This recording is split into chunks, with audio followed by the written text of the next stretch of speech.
It is really a pleasure to be here with you. And I remember coming here before the budget, and Suk had really talked to me for a long time. It wasn't just a short conversation. And we had a private meeting, and he really made me understand some of the challenges of housing faced by people in Surrey, and some of the potential solutions, especially with respect to how the federal government can speed up projects, how the federal government can invest in local fiscal capacity. Because a lot of times we expect communities to do more, but maybe they don't have the capacity to do that. And how can we play a role? So it's really great to come back after the budget and be able to tell Suk and all of you, and through you, your community, your residents, just how much we have listened and how much we're moving in the right direction. And I can tell you, whether it is Ken Hardy or whether it's Palm Bains or all the other members of our Liberal caucus here in Vancouver and Greater Vancouver area, we talk about housing a lot. Whenever I've appeared with BC caucus, the number one issue is housing. When I meet them separately, or we talk on the phone, or they send me emails about either particular projects or different studies that have come out in terms of affordability, but even the link to immigration. It's very interesting that I think throughout Canada, the place you can see that link most vividly is Surrey. You see the numbers of people coming in, the impact they're having on the local economy, how they're growing this community, but then housing is a challenge. So we need to address housing. And a lot of people talk about housing as a challenge, as a problem. It is a problem for people who cannot find housing. But in many ways, housing can also be viewed as an economic opportunity. Because if you fix housing, you unleash and unlock a lot of economic opportunities for economic development. And so whether it is Palm Bains or Ken Hardy or Suk, I've found in members of BC caucus really a willingness to not only tackle this issue, but also because of their advocacy. I'll tell you something. A lot of our government's national housing strategy programs are not distributed on a per capita basis. They're distributed on an applications basis. So really, the communities and the members who push hardest are the ones who get rewarded. And so I'll just pick one example. We have a program called the Rental Construction Financing Initiative, which is a very popular program. It has grown 7 times. We keep funding more of it because it's a very popular program. And in 2021, that program grew from 12 billion to 25 billion. Now, the population of British Columbia, compared to the rest of the country as a proportion, is about 12 to 15%. But if you look at those billions of dollars in the Rental Construction Financing Initiative, 30% of that money has gone to Lower Mainland. Why is that? That's because these members and other members of our Liberal caucus, and Suk and Ken and Parm and others, have really fought to push the local players to understand that there is a government in Ottawa that is willing to help. And because of that, the province of British Columbia has punched above its weight. Whether you look at rapid housing, which Surrey got a lot of money for, whether you look at RCFI or many of the other programs. So that was the foundation before the budget.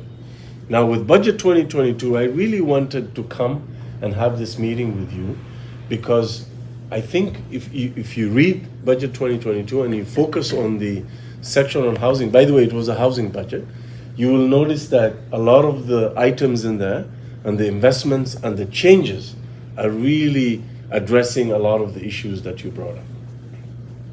Ending blind bidding.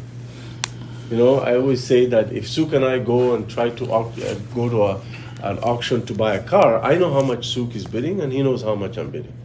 But if we try to buy a house, I don't know what he's bidding and he doesn't know what I'm bidding. That's not fair. We should have more transparency in the system, and people should not be pressured to waive home inspections and things like that. And so we're going to be creating a buyer's bill of rights to protect people and end blind bidding.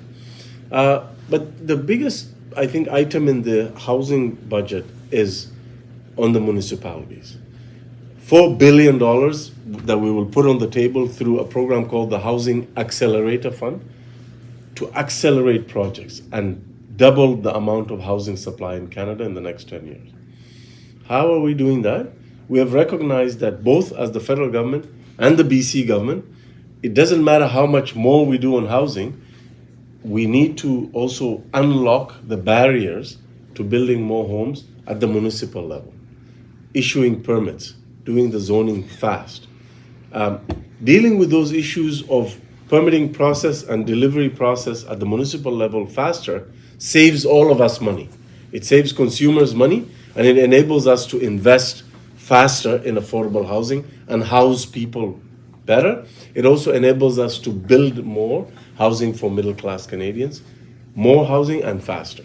Right now, we know across the country, in many municipalities, there is the exception, of course, but in many municipalities, projects take too long to be approved, permits take too long to be issued, and there's just a lot of confusion and a lot of delay and a lot of unacceptable, costly delay that falls to consumers. We can't have that. Canada has the fastest growing population in the G7 countries group, but our supply of housing of all kinds hasn't kept up with that demand. So we need to double, according to this budget and what the Prime Minister has said. He has said we want to double the amount of homes built in Canada in the next 10 years. And we're not just saying that someone else should do it. We are prepared to put money on the table and work with municipalities that are willing to move in the right direction. If they're willing to speed up permitting and zoning and housing starts and unlocking land, even if it's costly for them, we will help them with that fund. But they just have to show the willingness, the political will to move faster. If they refuse to do that, they will not get that fund. So it's not a per capita fund. It is based on performance, it's based on political will, and municipalities will have to show a clear roadmap and a plan of action to tackle permitting delays, to tackle housing start delays, and to build more housing, and to build more inclusionary housing, to build around transit, to build, to have zoning that allows for multiple types of housing. If they show that willingness, but they lack the capacity to do it and the money, we will help them get that money through this fund. The final thing I will say is that on the issue of first-time home buyers, we know a lot of parents, a lot of Canadians are worried about their children ever having the opportunity to buy a home.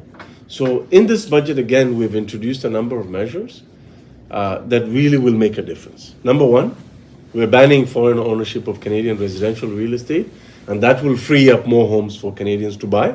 Second, we're bringing in a tax-free savings account of up to $40,000 for first-time home buyers. And ladies and gentlemen, that is tax-free going into the account and tax-free coming out, up to $40,000. We're also doubling the first-time home buyer tax credit to $10,000 to pay for the closing costs, like for the real estate agent and the lawyer and the land transfer tax. I don't know how much it is in BC, but those extra expenses, we're helping homeowners, first-time home buyers, and we're extending the first-time home buyer incentive to 2025. This is the shared equity mortgage model, where the Government of Canada will pay up to 10% of the value of the home and provide it as a down payment for the first-time home buyers. So we believe all those things will make a difference, and that is how we're helping first-time home buyers. And then finally, we're investing in affordable housing, building more co-op housing, rapid housing initiative, third round. I believe Surrey will benefit again, and building more affordable homes for seniors and for young families, for students, for people who can't afford market rent. So there's subsidized homes that we need to invest in. One we just announced earlier with Palm and Wilson, $1.5 billion more in co-op housing. Now again, BC has done very well to build more co-ops 30 years ago. We need to build new generation of co-ops. And there's enough money, I tell Shuk all the time, in budget 2022, the amount of money that is now available to build new co-ops, there's enough money to build one co-op project in Every each riding in Canada. So it's pretty significant. It's not a small amount of money. And as I said, finally, on the National Housing Co-Investment Fund, we've brought forward almost $3 billion to build 22,000 new homes, 6,000 new homes additional in the co-ops, 6,000 more in the Rapid Housing Initiative, 70,000 new homes in the Rental Construction Financing Initiative, and actually more money in this budget, and then 100,000 new homes in the Housing Accelerator Fund. So federally, we're saying we cannot fix the housing challenge by ourselves. We need province to step up, we need municipalities to be there too, but we're doing our part to show the leadership, but also to bring the investments. So that's what we're doing. Happy to talk about housing as well, more. And then on the diversity and inclusion, we recognize that we cannot just pretend that hatred and discrimination is not rising in Canada. There's a lot of intolerance. I was just in Vernon and Kelowna, and I talked to the Sikh community there, the Muslim community, and they feel that they're under siege. You know, people are writing things on their homes and in their places of worship. That's unacceptable. So we have, to, as a federal government, again, we're going to provide leadership there in two ways. One, we will provide money and investments to the community organizations who are doing the work.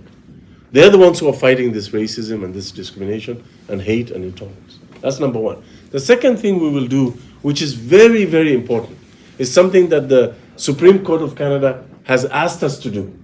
They've defined hatred in recent decisions, because if you look at Canadian law only bans hate speech. It doesn't actually, if you look at the Criminal Code of Canada, I'm a lawyer, it doesn't have any guidance on what is hatred as an element of holding people accountable. So the issue is, a lot of times prosecutors and police, they don't charge people because they think they should only charge people whose hate speech leads to criminal activity or hate crimes. So when you say hate crime, then people think, well, unless the person does something criminal as an act, the hatred is okay. Well, it's not. So the Supreme Court of Canada is saying we need to take action, and one of the things we have to do is put a new definition of hatred in the criminal code, which will provide more clear guidance to police and to prosecutors to charge people. The second thing is we need to support victims of hate. So there's a lot of times when people are attacked through hate-motivated violence, but they're incurring uninsured costs like psychotherapy, medical expenses, like eyeglasses and things like that. We don't pay for that. So we will set up a Victims of Hate-Motivated Violence Support Fund to support people who have been victimized. And we will also make the criminal justice system easier to use for people who are threatened by that kind of act. Unfortunately, a lot of times when our communities are subjected to hate, the criminal system, the criminal justice system, the way it's set up now, unless something actually happens, the police don't take action. So we will be issuing something more proactive called the peace bond, which already exists in criminal law, but it's not used for hate crimes. We will be using it for that. And so if a community or a member of a religious or racialized minority feels threatened, reasonably, they can proactively seek a peace bond against that hateful individual or organization, and there will be conditions put on that person not to come near the potential victim, and if they violate that peace bond, they will be prosecuted. So it's strengthening those protections against hate-motivated violence. So we're doing a lot of that, and one of the things I have to do as part of moving forward is to put together a national action plan to combat hate. So on that, it's not just housing. If you have ideas about that, please let us know. And we are still funding those multiculturalism programs. It's a very important fund. If you have events in the community, please know that we are happy to support you financially to have those events or programs from $25,000 to $250,000. So know that money is there, that fund, and it's throughout the year. There's no deadline, so please apply. Thank you very much. Merci. Before I go to the questions, there were some new members that came in. I'd like you to introduce themselves. Mr. Sen, my name is Ahmed. I'm from PDC Punjabi channel. Nice to meet you. Will Singh Taliwal from channel Punjabi. Okay. Thank you. And also at the same time, I forgot to recognize, is Mike Hillman still here? He just left. He left. Okay, Mike Hillman, alderman from Burnaby was here. Yeah, I met him. Also. I took a Right, picture. okay, so he's left. Okay? And a long time friend and mentor of mine. I'm sure Mr. Gill knows from 2004 nomination that he chaired. Very nice gentleman. Okay, no question. Please raise your hands quickly. Amarpal, second one. Dr. Saab, third. Kamar. Kuldeep Singh. This way. Anyone? Rajinder. And if time's left, Paul. Okay, we'll start with Amarpal. Yeah, I have a question. Like in the today news, like 20% of Canadian MPs hold the rental investment. What do you want to say about that? Well, I mean, look, I think public office holders are mandated to report any investment properties or any assets that they own, whether it's a farm or a house or a share in a company. To my knowledge, all the members of parliament from different political parties have disclosed that information. It's part of our requirements. And just like other Canadians, they're allowed to engage in economic activity. A lot of members of parliament become members of parliament while having had a background of business or law or running a company or something like that. So there are rules to prevent members of parliament, there are rules to give confidence to the public, to make sure that we're very transparent. And as far as, to my knowledge, all members of parliament have been following the rules as laid out in the Ethics and Conflict of Interest Act. But people feel that when they hold it too many properties, like doesn't matter, like MPs or any other guy, right? And then the cost is real estate go more higher. Yeah. And that's why there's an upside, right? Well, I think Canadians are, people have the freedom to engage in business and in, having access to economic opportunities and getting into business and so on. The difference is that as public office holders, we are obligated to be transparent. The law says that you have to declare your assets, you have to declare your income, and we do that on an annual basis, all of us as members of parliament, and that is what is expected of us, and we are all abiding by those rules as set out in the Act. Dr. Gurbinder Singh. Thank you very much, Minister. You have two editorial and I have two questions. Okay. One is about the housing. Yeah. The property transfer tax, as you mentioned, provincial, federal and municipal, three government, if work together, that's better. Yes. Now it's coming the point that if anybody want to assign the property, he has to pay property transfer tax also with the original deal. So if you know about that, you can explain a little bit about that, please. But that's a provincial matter. I don't know what you would. How would you like me to? Are you talking about? It's a good step or not? What do you think? Are you talking about assignment? It's a basic no, but property transfer tax. but property transfer tax I'll leave it to- is a provincial responsibility. I'm sure because federal government has nothing to do with that. But when it comes to flipping the property, we have said even if the property is flipped in the first year, we will charge the full tax even in the first year. Right? Well, because it's not the same. Like if someone purchases a property and rents it out for 2 decades, and like as this tax system currently exists, if someone purchases an investment property and rents it out for two decades to a family, versus someone who buys the property and sells it after 6 months, the tax system treats them the same. But you would agree that those two scenarios are very different. One is just flipping property. The other person has provided a home to a family for 2 decades. and they've had a life and built their life around that home. So it's a whole. So the budget 2022 is saying we need to recognize that those are two different systems, and therefore we need to treat the person who resold the property in less than 12 months differently from the person who has provided a home to Canadians.